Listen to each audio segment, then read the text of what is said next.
자, 오늘 나온 신문인데 무역 분쟁을 하면은 일본보다 한국이 더 큰 피해를 본대요. 이게 라고 나왔습니다. 한국경제연구원이라 그러는데 여기는 정경련 산하에 있기 때문에 아무래도 좀 기업 우호적인 그런 걸 썼겠죠.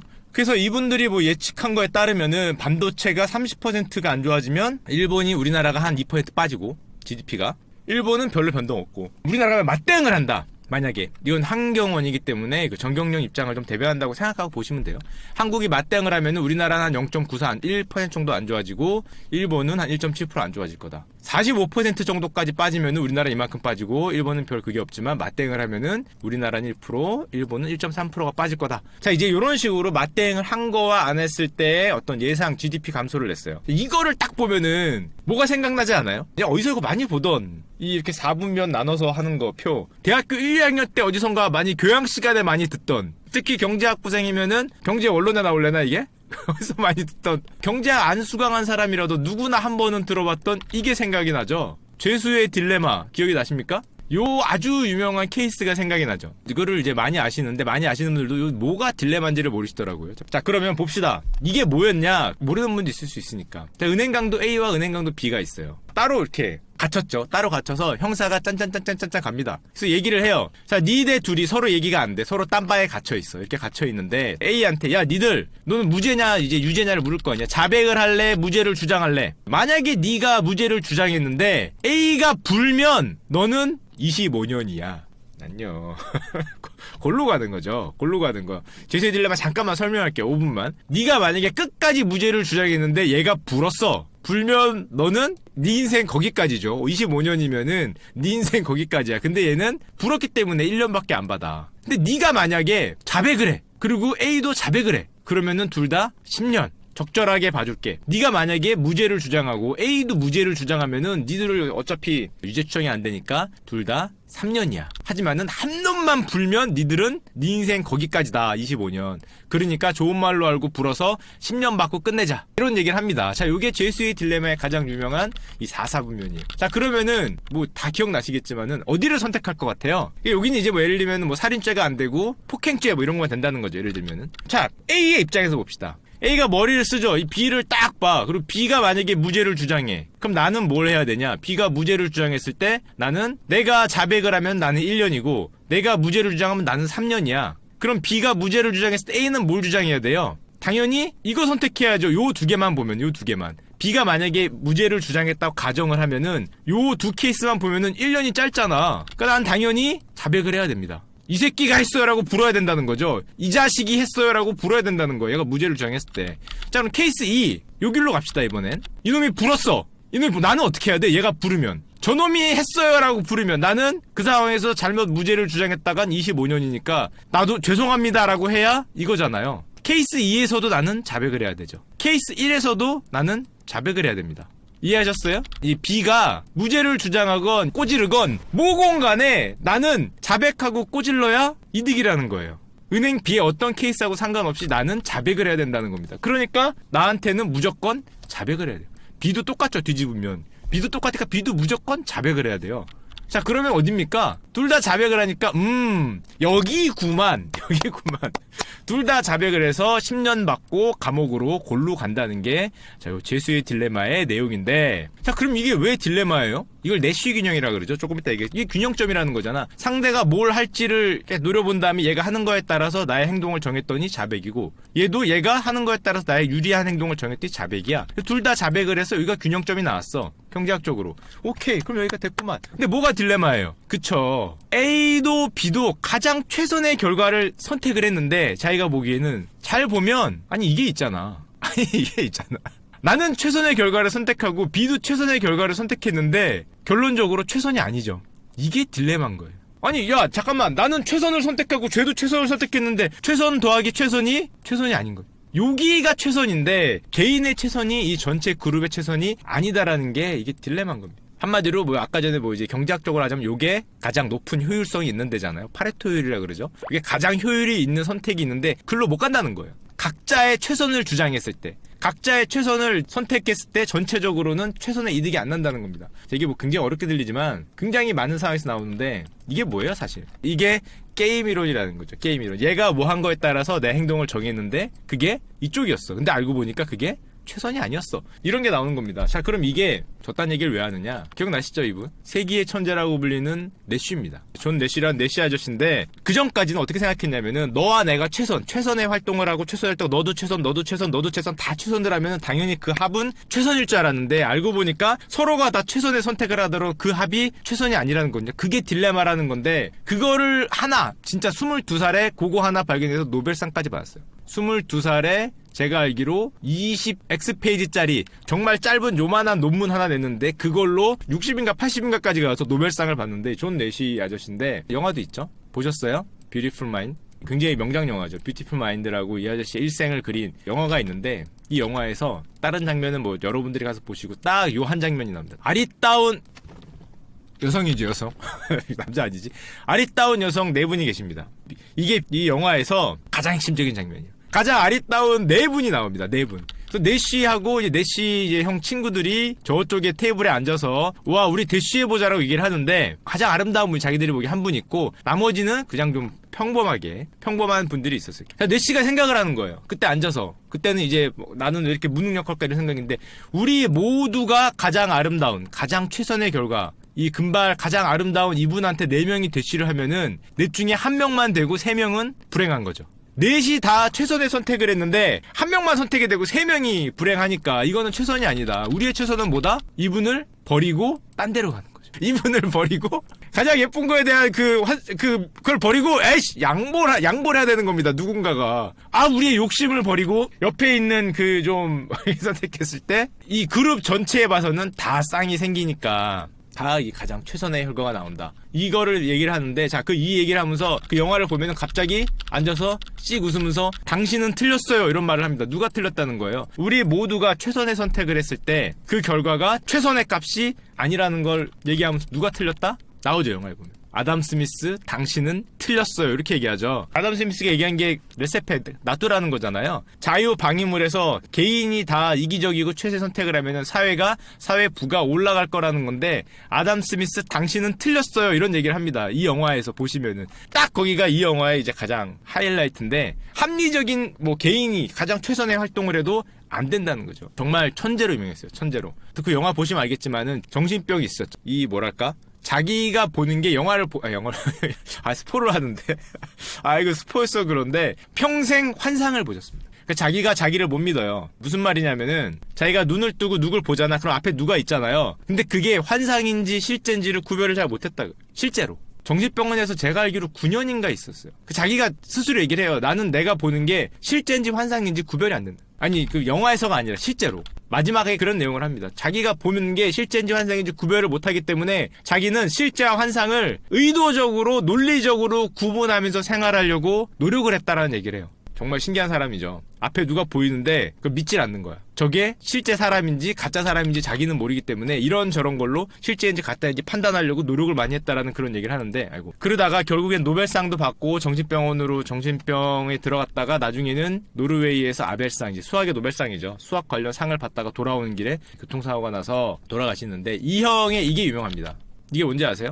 이게 이 형 추천서거든요. 내용 앞에 볼 필요 없고 이 형은 이제 나는 이게 누가 추천을 하겠다. 미스터 내쉬는 19살이다. 19 years old고 graduating from 카네기 테크를 6월에 졸업을 했다. 그리고 추천사를 딱 한 줄 써요. 보이십니까? 여기서 여기까지가 추천사예요. He is a mathematical genius. 와...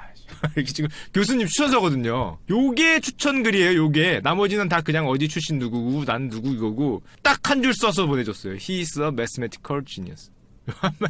이거 진짜 유명합니다. 한 줄 추천. 저렇게 추천서를 써서 입학을 합니다. 얼마 전에 돌아가셨고 교통사고로 15년인가에 돌아가셨고 노벨상도 받았거든요. 이 노벨상 메달이 경매에도 나왔습니다. 소도비 경매에 나왔는데 제가 점심만 안 먹었어도 어떻게 해보려고 그랬는데 이 정도 됐기 때문에 차마 들어가지 못했고 되게 오만하고 뭐 성격이 굉장히 안 좋은 걸로도 유명합니다. 좀 사람하고 어울리지 못하고 기이한 행동을 많이 하고 여기 보시면 나오지만 천재답게 지적 오만이 굉장히 강했고 덤벼드는 걸 좋아했고 뭐 혼잣말하고 휘파람 불고 어디 두드리고 기이한 반대하는 경우 정신병이 있으니까. 이 22살에 썼던 27살짜리 박사학위 논문으로 결국에는 뭐 수십 년 뒤에 노벨 경제학상을 받습니다. 이 뷰티풀 마인드라는 영화가 됐는데 나중에 아벨상 수상자로 선정이 돼서 상을 받으러 가고 귀국해 집으로 돌아오는 길에 교통사고로 돌아가셨죠. 자, 그런데 뭘 그렇게 길게 얘기를 하냐? 아까 전에 그러면은 그 딜레마 저 위에 보여드렸죠. 우리 죄수의 딜레마. 누구 개인적으로는 최선의 선택을 했는데 결과는 총합은 최선이 아니었어요. 그 얘기를 왜 했냐? 아까 전에 보여드렸던 요 표 있죠. 요거 우리 한국경제원 아저씨들이 만든 표. 요거를 소수점 반올림해서 해본 겁니다. 그럼 저런 식으로 하면은 우리의 딜레마는 뭐냐? 우리의 딜레마. 자, 절대 믿으면 안 돼요. 이거 거의 쓰레기 같은 내용이고 소설과 상상력과 창작이 반영이 돼 있기 때문에 절대 이거에 따라서 왔다 갔다 하면 재미로 보세요. 재미로. 이건 당연히 게임 이론이 성립이 안 돼요. 왜냐? 이건 경제학적으로는 우리가 서로 갈등을 했을 때 일본이 득을 보고 한국이 마이너스를 본다든지 한국이 득을 보고 일본이 마이너스를 보는 게 없잖아요. 그러니까 경제학적으로 보면은 당연히 균형점이건 최적점이건 당연히 둘 다 협력하는 게 최적이겠죠. 당연히 그래요. 협력했을 때 우리는 협력해야 되고 일본이 보복해도 우리만의 경제적 성장률을 생각하면은 협력을 하는 게 좀 높겠죠. 마찬가지로 45% 감소한다 그랬어도 일본이 보복을 하든 일본이 협력을 하든 우리는 협력하는 게 경제 성장률을 위해서는 조금이라도 좋겠죠. 반대도 마찬가지죠. 반대도 한국이 보복을 하건 협력을 하건 일본도 협력을 해야 경제 성장률이 조금이라도 좋겠죠. 그러니까 무조건 여긴데 협력하는 게 경제적인 숫자로만 보면은 무조건 유리한데 우리는 그렇게 못하잖아요. 많은 정치적인 이유 때문에. 자, 그럼 아까 그 표에 나온 대로 약간 해석을 해보면은 게임 이론적 해석이 아니라 재미를 보면은 야, 협력을 하면 어쨌건 둘이 변화는 없으니까. 자, 일본이 보복을 하고 있어요. 이건 현재 무역적 어떤 보복, 이건 현재 지금 주어진 상태니까 보복을 했을 때 30% 정도 감소하고 있습니다. 반도체가 30% 감소한다 그랬을 때 우리가 한국이 협력을 하면은 일본은 별다른 피해는 없는데 일본이 보복을 하고 있기 때문에 우리나라는 마이너스 2% 정도 GDP 손실이 있습니다. 열받았어. 우리가 열받아서 우리도 보복을 해. 에이씨 하면서 열받아서 이거 보고 쓴 거예요. 이거 보고. 여기 있는 값을 반올림해서 쓴 겁니다. 3112 우리 한국경제연구원 아저씨들이 만든 거. 일본이 보복을 해서 에이씨 하면서 우리도 보복을 하면은 우리는 1% 정도 더 악화되고 일본은 2% 악화된다는 거예요. 30% 정도 감소했을 때. 자, 반대로 45% 감소했을 때는 보면은 일본이 보복하면은 우리가 협력을 했을 때 우리는 4% 깨지는데 에이씨 하고 우리가 열받아서 보복을 하면은 우린 1% 악화되고 일본도 1% 악화됩니다. 자, 그러면은 자, 이제 이거를 보면은 이제 감정적 경제학으로 보자면 당연히 논리적으로 보면 협력해야죠. 협력해서 우리 2% 정도 깨진 걸로 만족을 해야 되는데 감정으로 보자면 야, 우린 1%밖에 안 깨지는데 일본은 2%가 나간다고? 자, 이제 요런 생각을 하면서 이제 이 위쪽으로 같이 가자. 그래, 나 혼자 갈 수 없지. 형을 안고 내가 뛰어들게. 형도 2%, 나도 3%. 같이 가자. 이 한 몸 허드슨을 향해서 나는 가겠다. 나도 1%더 골로 가지만 형 2% 가네. 따블이구만 따블. 에라이씨 하고 이제 일로 가면은 그 우리가 말하는 그 게임 이론적에서는 전혀 맞지 않는 둘 다 에이 감정의 경제학이 되는 거죠. 감정의 경제학. 자, 조금 있다가 실제로 이런 경제학이 있느냐 이론이 있습니다. 제가 말한 이런 개떡같은 얘기를 행동경제학이라고 뒤에 나오는데 이성에 맞지 않는 거죠. 이성에. 자, 그럼 아래를 보면은 두 배니까 아래를 보면 우리가 1% 형의 허리를 손을 잡고 뛰어들면은 나는 1% 안 좋아졌는데 형도 1% 안 좋아져. 아, 비슷하게 안 좋아져. 비슷하게. 아, 그러면은 여기서는 뛰어들지 말까? 아, 잠깐만, 형이 좀 덜 안 좋아지네. 아, 왜 비슷하게 안 좋아지네. 그럼 여긴 두 배인데 여기는 나는 1이니까 아, 여긴 뛰어들지 말까? 이제 뭐 이런 생각을 하는 거죠. 진짜 개떡같은 논리잖아요. 개떡같은 소리잖아요. 제가 요걸로 얘기하는 게 뒤에 행동경제학이라고 이제 나오는데, 자, 그러면은 여기서 끝나냐? 아니죠. 사실은 하나가 더 있습니다. 저 게임 이론은 아까 전에 죄수의 딜레마는 한 번 하는 거예요. 무슨 소리냐면은 재판을 한 번 하는 겁니다. 자, 근데 우리 세상 일이 그러나 세상 일은 대부분 N번 하죠. N번을 하면은 어떤 결론이 나는가, 어떤 전략을 했을 때 N번을 하면은 최대한의 효과가 나는가, 그게 중요한 거잖아요. 비슷하게 생겼죠. 이게 제 요즘 모습이고 제 옛날 모습입니다라고 얘기를 하면은 혼날 테니까. 자, 그래서 자, A와 B가 똑같은 상황이 있습니다. 비슷한 상황이라고 생각을 하고 어떤 전략이 최선의 전략인가, 이거 경제학 책에 다 나온 거예요. 이게 어떤 게임이냐? 똑같은 거예요. 우리가 다 같이 씨앗을 심습니다. 제가 씨앗을 하나 넣으면은 조금 있다가 씨앗이 부화해서 3개가 돼요. 얘도 씨앗을 하나 넣으면은 조금 있다가 3개를 획득할 수 있어요. 자, 그런데 내가 꼴을 보니까 얘가 씨앗을 심었거든. 그러니까 나는 씨앗을 안 넣어. 그리고 얘 거를 홀라당 뺏어올 수가 있어요. 씨앗을 안 넣으면. 3을.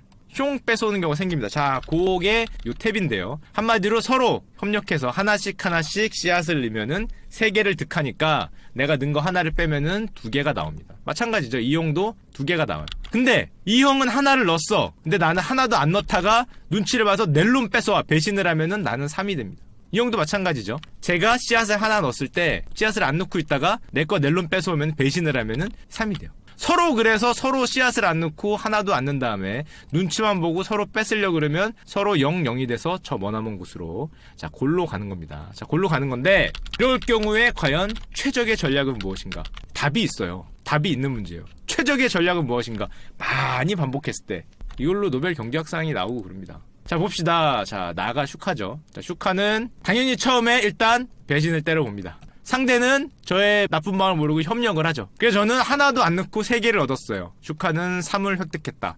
여기는 마이너스 1이죠. 와일이 존노하고 있는데 문제는 상대가 제 전략을 눈치채잖아요. 그러니까 나는 또 배신을 하는데 상대도 배신을 합니다. 안 넣죠. 뺏길 거 뻔히 아는데. 그럼 둘 다 0이에요. 그럼 그 다음에 3회차, 4회차, 2회차, 3회차, 4회차 수많은 회차에 저는 계속 배신을 해요. 안 넣고 날로 먹으려고. 상대가 바보가 아니잖아요. 상대도 계속 배신을 합니다. 이게 무슨 소리냐면은 서로가 서로를 계속 배신을 하면은 0이에요. 영원히 협력을 한 다음에 서로 배신을 하면은 영원히 0이기 때문에 결국에 슈카도 골로 가요.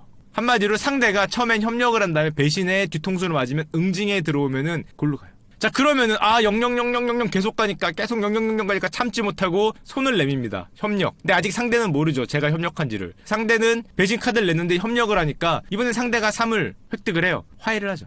얘 협력을 하려고 그러는 거야. 그리고 그 다음부터는 협력을 해서 둘 다 2를 얻는다. 그래서 결론적으로는 이쪽으로 균형이 간다라는 게 이 어떤 논리인데 이 전략이 정말 유명한 전략입니다. 경제학적으로는. 이거죠 이거. 티포테 들어보셨어요?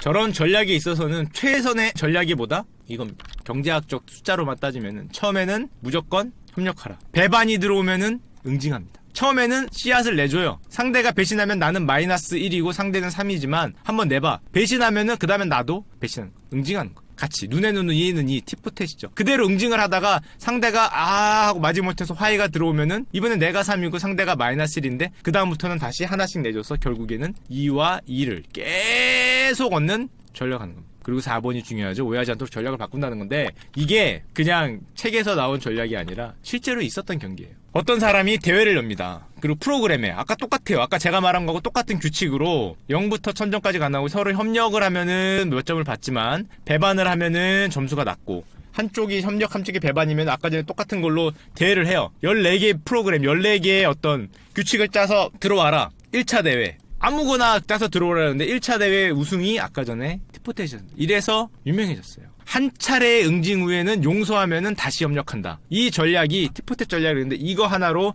1차 대회에서 우승을 했고 2차 대회에서는 1차 대회가 저기 우승했다는 거 알기 때문에 모든 62개의 프로그램이 그리잖아요. 모든 프로그램들이 저 티포텟이라는 전략 처음에는 협력을 한 다음에 상대가 배반하면 응징하고 상대가 화해하면은 서로 손잡고 2씩 계속 먹는 전략. 요 전략을 이기기 위해서 62개 규칙이 다시 2차 대회에 들어왔는데 역시 이 티포텟이 이겼어요. 자, 이게 뭐를 뜻하냐면 별별 전략이 다 있었어요. 아까 말한 티포텟 처음엔 협력을 선택하고 이후부터는 상대가 하는 대로 상대가 배반을 하면 배반을 하고 협력을 하면 협력을 하고 이거라는 전략이 결국 우승을 했는데 여러 가지 전략이 있었어요. 항상 배반하는 놈도 있고 처음에 협력을 선택하는 게 아니라 처음에 배반으로 시작한 다음에 눈치 보는 애 상대가 배반하면 협력하고 왔다 갔다 하다가 상대가 협력을 많이 한다 싶으면은 가끔 배반도 해보고 또 어떤 애들은 상대의 한 50번 정도의 값을 뒤돌아 본 다음에 얘는 몇 퍼센트 확률로 뭐를 내더라 라고 확률적으로 예측을 한 다음에 전략을 선택하는 요런 애들도 쭉 들어왔는데 결론적으로는 이 티포텟 전략을 못 이겼죠. 이건 간복이죠. 이건 간보는 애들 뭐 2번에 한 번 하는 애들.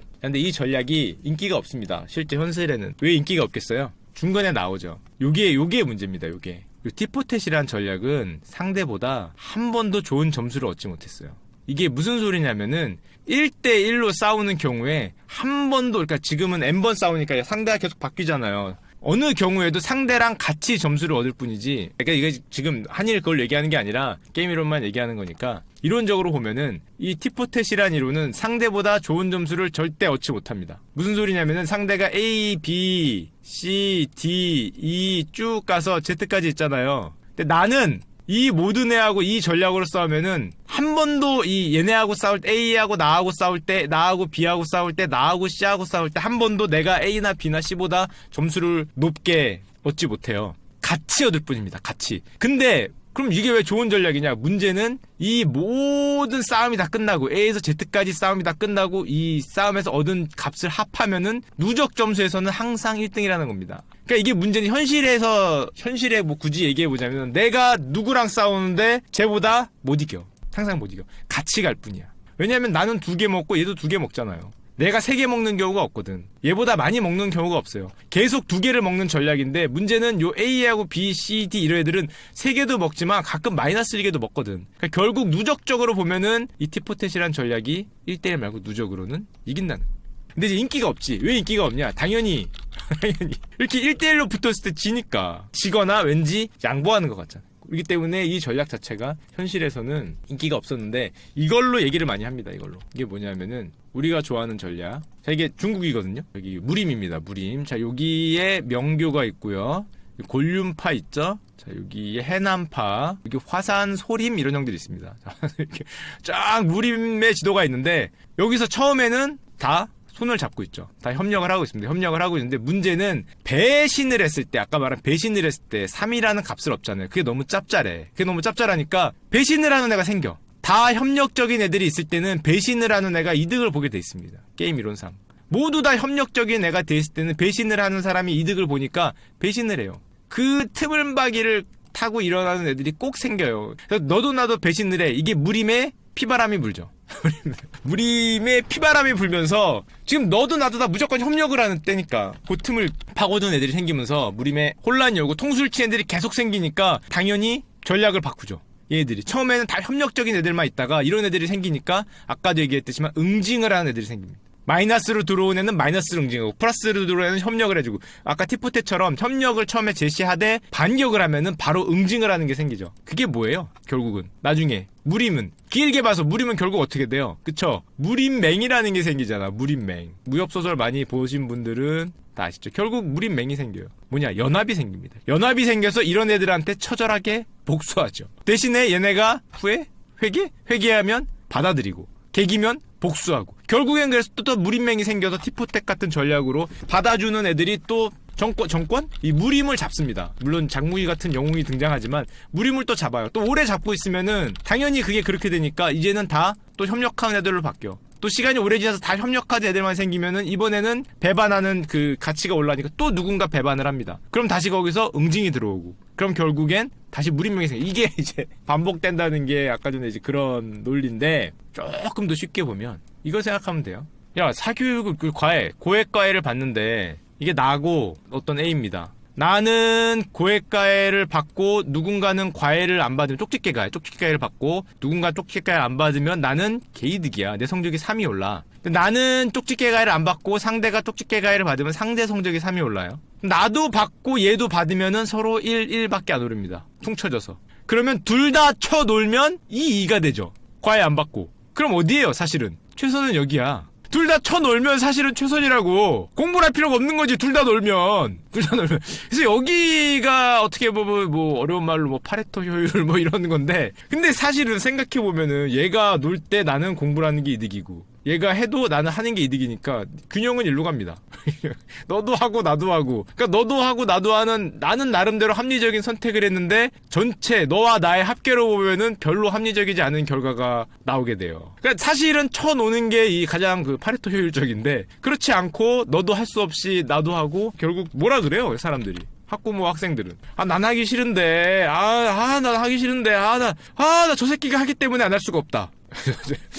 저 자식이 안 했으면 나도 안 하는 건데 제가 하기 때문에 안 할 수가 없다. 나도 이 파레토 효율로 가고 싶지. 가고 싶은데 내가 안 하고 저놈이 하는 순간에 나는 골로 가니까 이 리스크 때문에 다 균형점 내시 균형으로 간다.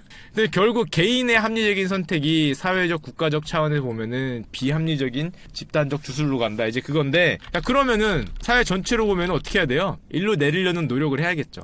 기업들도 마찬가지예요. 기업들도 일로 노리려는 노력을 합니다. 기업들이 일로 내리려는 노력이 가장 대표적인 노력이 뭘까요?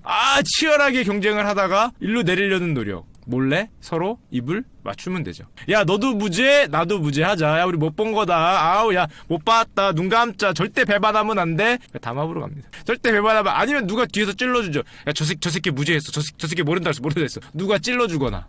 뭐 그런 식으로 하면 이제 내리러 가는 거지. 기업만 입장에서 보면. 그렇기 때문에 이걸 막기 위해서 정부도 걸죠. 야 니들 일로 가는데 만약에 니가 일로 꼰지르면 너한테는 3이 아니라 한 5 정도 줄게. 상대는 마이너스 5를 해줄게. 이쪽에 가치를 높여줘. 그러면은 서로 좋아 2로 만족하다가 잘 보니까 내가 경제학 공부 열심히 했는데 이거보다는 이거지 하고 누군가 또 몰래 배신을 때려 고발을 하죠. 저기 어디 가서 나 담합했어 이러고 고발을 하잖아요. 정부는 또 이걸 노리고 이걸 높였기 때문에. 그럼 갑자기 또 이게 담합이 한 줄 알았는데 일로 고를 갑니다. 이걸 몇 번 반복하다 보면은 결국에는 LIC 이거 어차피 파레토 효율이고 뭐고 닥치고 내시 균형점에 가 있어. 다 같이 있는 거예요. 그래서 사회가 여기로 가는 거는 정말 상당히 쉽지 않아요. 왜냐하면 서로가 합리적인 판단을 한 결과가 요 균형점이기 때문에 이거를 사회 전체 걸 높이겠다고 일로 가는 게 상당히 쉽지 않아요. 제가 또 누가 이거를 갖고 온 사람이 있더라고요. 이거를 이제 인터넷에서 봤는데 이건 좀 잘못된 건데 지금 비슷한 겁니다. 왜냐면은 이거는 지금 상대가 있는 게 아니기 때문에 이거는 게임 이론으로 보면 안 되고 그냥 사사분면으로 보면 되는데 공부라는 거는 고통이요. 안 하고 노면 행복이야. 시험을 잘 보면 행복하지만 시험을 못 보면 고통이야. 자 이렇게 4분면을 놓고 보면 공부하면은 고통이지만 시험을 잘 보면 행복이기 때문에 상쇄.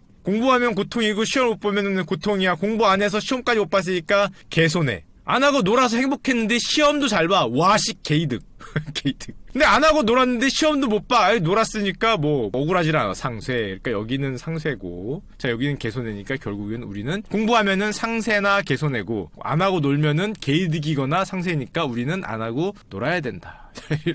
야 이런 개이한 논리로 이거 설득을 하던데 이거 절대 설득당하시면 안 됩니다. 절대 안 하고 노는 게 그래서 노는 게 완벽하다. 이게 거의 노벨 뭐 경제학상에 내릴 생각을 하시는데 자 끄덕끄덕 하시면 자 절대 안 돼요. 속는 겁니다. 속는 거 완전 속는 거예요. 왜냐하면은 그냥 말이 상세라고 나왔지 이 여기서의 개손해와 상세가 어마어마한 차이가 있는 거죠. 근데 실제로 이건 지금 농담처럼 써놓은 거지만 요런 4분면 논리는 굉장히 많이 씁니다. 주식하는 사람들도 많이 써요. 책 보는 거 하는 사람도 많이 써요. 트레이딩 하는 사람들 많이 써요. 왜냐면은 잘 생각해보면은 요 4분면 가능성 중에 3분면 정도가 유리하게 나오는 케이스가 살다 보면은 되게 많습니다. 그려보세요. 그려보시는 게 도움이 될 때가 많아요. 제가 그려본 게 아니라 고수들 하는 거 옆에서 봐도 이렇게 그려봐. 얘가 이렇게 될 경우 이렇게 될 경우 시장이 이렇게 바뀔 경우 이렇게 바뀔 경우 4군데 중에서 3군데가 유리한 케이스가 뭐가 될 건지 그 분석 굉장히 많이 사용하는데 자 그리고 비슷한 걸로 또 쓰는 거 있죠. 왜 캐리어를 가야 되는가? 자 이거 나야. 이거 상대야. 내가 유리하고 상대도 유리하다고 생각해. 나도 유리하다고 생각하고 상대도 유리하니까 나는 캐리어를 가서 더 유리해져야겠죠. 나는 유리해. 상대는 불리해. 그럼 내가 유리하잖아. 그럼 캐리어를 가서 유리를 굳혀야겠죠. 자 그래서 캐리어죠. 나는 불리해.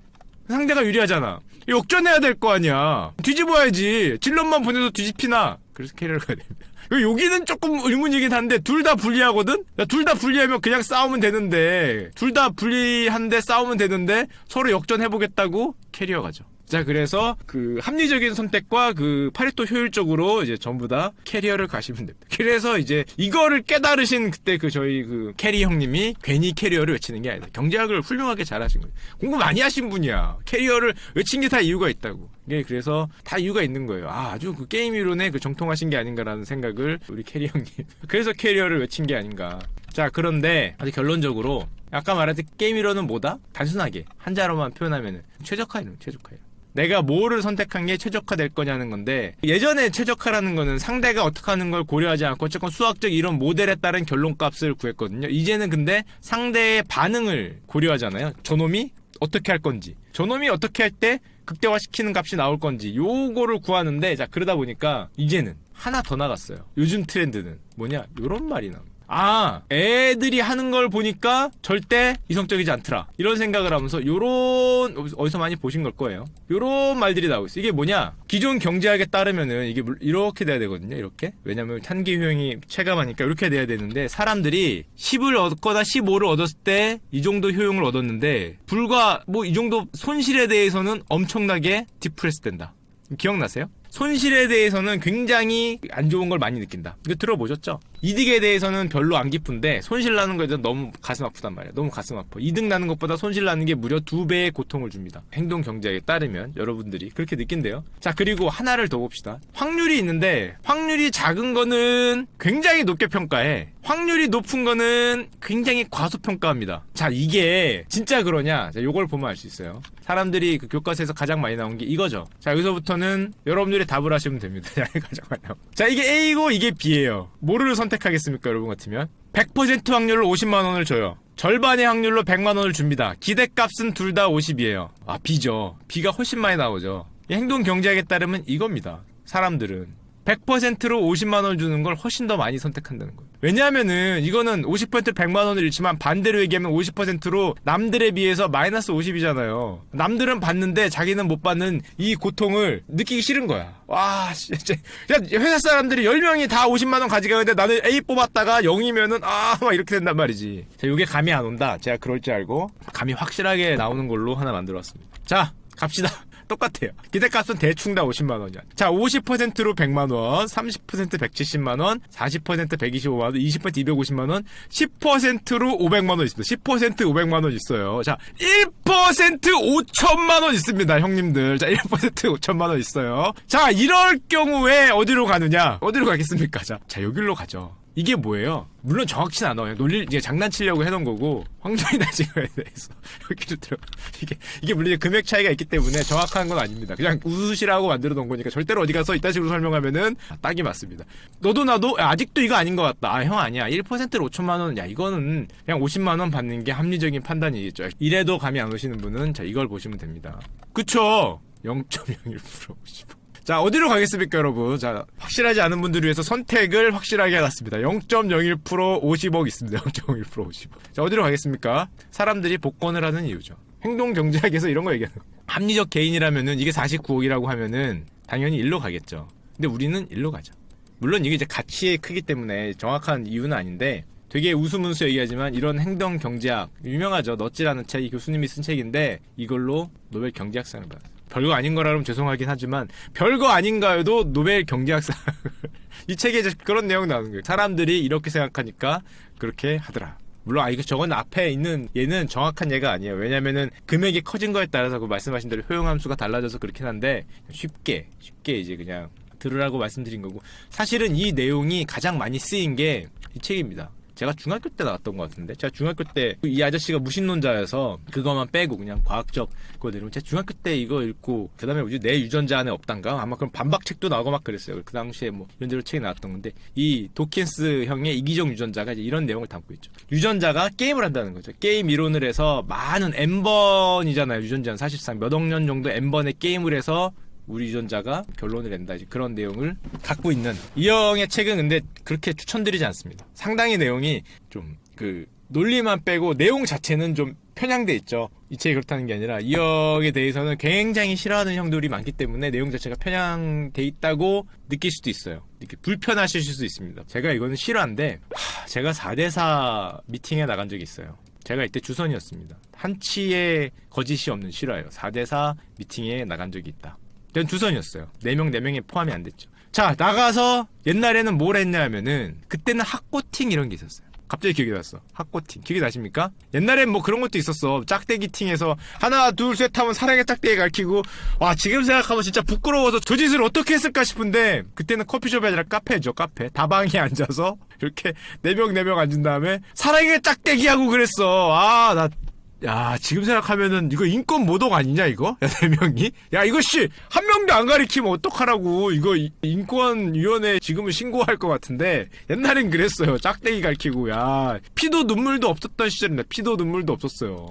그냥 가리키는 거야, 대놓고. 몰래 적는 것도 아니고. 하나, 둘 하면 쟤야. 그러면, 몰리면 한 명도 안 오는 애는 진짜. 옛날엔 그랬어. 옛날엔 뭐 인권 같은 거 없었지. 그냥 대놓고. 리얼 야생 버라이어티 프로그램이었으니까. 옛날엔 그랬는데. 자, 그래서 근데 너무 그거는 야생미가 넘치는 거니까 그거 말고 우리는 종이 쪼가리에다가 이렇게 4명에 나눠줬어. 남자 4명 종이 쪼가리 주고, 여자 4명도 종이 쪼가리를 줬어요. 그래서 지식인답게 1지망, 2지망을 적으라 그랬습니다. 여기다가 한 명한테 전부 다 여기 A, B, C, D 있고 여기도 A, B, C, D 있으니까 1지망, 2지망을 적어라. 그러면 둘이 이제 주선이 본 다음에 둘이 선이 맞으면 연결해서 손 잡고 나가면 됩니다.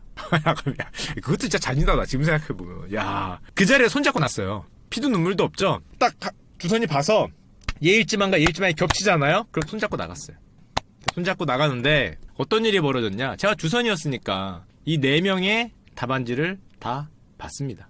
자, 그래서 보니까 당연히 남자들은 어떻게 선택했겠니? 남자들의 답안지 4명 걸 1, 2, 1, 2. 그러니까 1번 여기 1번, 2번, 3번, 4번, 1, 2 이렇게 썼어요. 다 얘도 1, 2, 1, 2, 1, 2, 1, 2 썼어요. 나 주선이니까 보잖아 이렇게 손잡고 내보내려고. 그런데 한 명이 거짓말 아니야. 진짜 거짓말 아니야. 나중에 걔를 증인으로 내세울 수도 있어요. 딱 한 명이 3, 4 여기 잘못 본 줄 알았어. 야, 1, 3, 2, 4도 아니고 2, 3이든가 3, 4가 있어.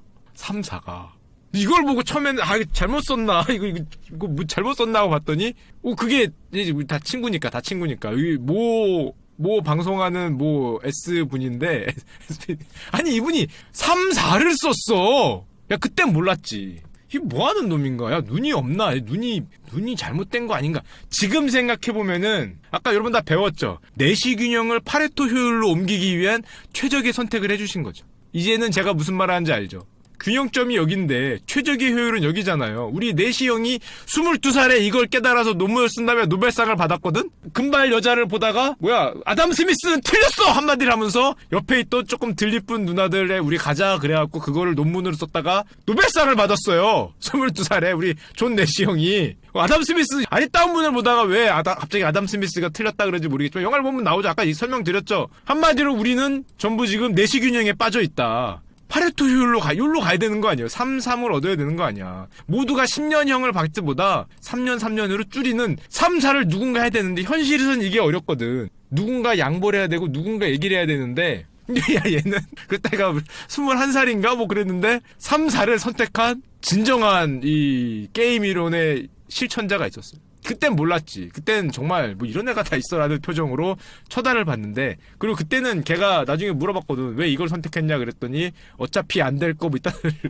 했기 때문에, 실제로는 이제 황소 뒤로 가다가 뭐 잡은 건데, 제가 물어봤어요. 너 왜 3, 4 했냐 그랬더니 그 첫 마디가 어차피 안 될 거 있다 소리 하길래, 이건 파레토 효율이 그게 아니라 알고 보니까 그냥 자포자기. 이때는 얘는 사실 자포자기였는데 이거를 굳이 경제학적으로 멀리서, 가까이서 보면 돌이지만 멀리서 보면은 별 아니겠니. 가까이서 와서 물어보니까 어차피 안 될 거, 이런 거지 같은 대답이 나오지만, 안 물어보고 멀리서 이렇게 보면은 이건 최적 효율점으로 가기 위한 정말 훌륭한 선택이었다. 물어보면 안 돼요, 괜히. 감탄하고 있는데 괜히 물어보니까 이러면 안 되기 때문에, 물어보니까 그랬지만은, 이거 실제로 봤어요. 3, 4.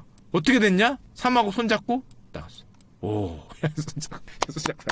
이 중에서 참고로 누가 손잡고 나갔겠니? 아무도 손잡고 못 나갔어. 여기 누가 나갔겠어? 경쟁에 박 터지는데 얘는 혼자 손잡고 나갔어요. 근데 문제는 그 카페 문을 나간 다음에 게임하러 집에 갔대더라고. 그게 문제지만, 손 잡고 이렇게 영화도 보고 이렇게 데이트하러 가야 되는데 어차피 여기를 벗어나는 게 목적이었기 때문에 손 잡고 나간 다음에 서로 갈 길을 갔다는 그런 썰이 있긴 한데, 이 자리를 벗어나야겠다라는 자포자기적인 거에서 나온 그런 계획이긴 한데, 어떻게 됐건 최적의 효율을 따라서 간 거죠. 그래서 이게 실제로 현실에서 발생을 하면은 이런 놀라운 효과를 볼 수 있다. 이거 아무도 못했어요. 결국에 1212 적으면 뭐가 되겠니? 서로 박터지게 싸우니까. 아무도 안 됐지. 이게 그분의 전설적인 일하고요. 나 깜짝 놀랐어요. 3, 4 적은 거 보고. 대단하죠. 떡잎부터 이렇게 달랐다.